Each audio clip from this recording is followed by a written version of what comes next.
Let's talk about your brain. The brain you have right this second, as you're listening to me. Well, it doesn't have to be the brain you have tomorrow. And that's because of a revolutionary idea called neuroplasticity, this incredible lifelong ability of your brain to literally, physically rewire itself. So here's a question for you. Have you ever kind of felt that once you become an adult, your brain is pretty much done? That the hardware is locked in, and that's just the way it is. It's a really common idea, and for a long, long time, it was actually the dominant scientific belief. I mean, listen to this. It just perfectly captures that old way of thinking. It paints this picture of the adult brain as this rigid, static machine that can only break down over time. And for decades, this was accepted as fact. But as it turns out, that idea is completely and wonderfully wrong. See, your brain isn't a fixed piece of hardware at all. It's so much more like living, adaptable software that's constantly being updated by your experiences, your thoughts, and your actions. Okay, so if the old idea's out the window, what's the new one? How does the brain actually pull off this constant rewiring? Well, it all comes down to a process called neuroplasticity. It's a bit of a mouthful, I know, but the concept is amazing. It's simply the brain's ability to form new pathways and reorganize the old ones in response to, well, pretty much everything. Learning, experiences, even injury. And the most important part of that definition? The words throughout life. This isn't just for kids. It's happening in your head right now. This rewiring happens in two main ways. First, you have structural changes. This is where the brain physically builds new connections. It's like a city adding brand new roads. Then you have functional adaptations. This is more like setting up a clever detour. If one path gets blocked, the brain can actually reroute the job to a totally different area. It's this incredibly dynamic system. Okay, but this is where it gets really powerful. How can a simple thought, something that feels so weightless, physically change the structure of your brain? It sounds like science fiction, doesn't it? Well, it's not. And there's a really brilliant analogy that makes it all click.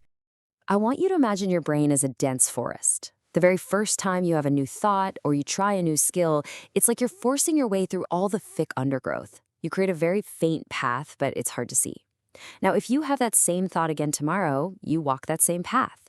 And the day after that, the trail starts to get wider, clearer, way easier to travel.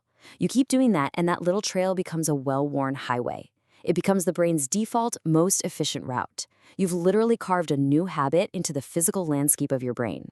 So, building these neural highways is a powerful idea. But is it just a nice analogy? Or can we actually see it happening in the real world? Oh yeah, we can. And one of the most famous examples comes from a London taxi cab. To get a license to drive one of London's iconic black cabs, you have to pass this exam called the Knowledge. And trust me, it's famous for a reason.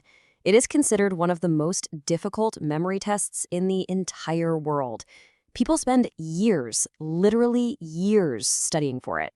And why is it so hard? Because they have to memorize 25,000 streets. Yep, 25,000.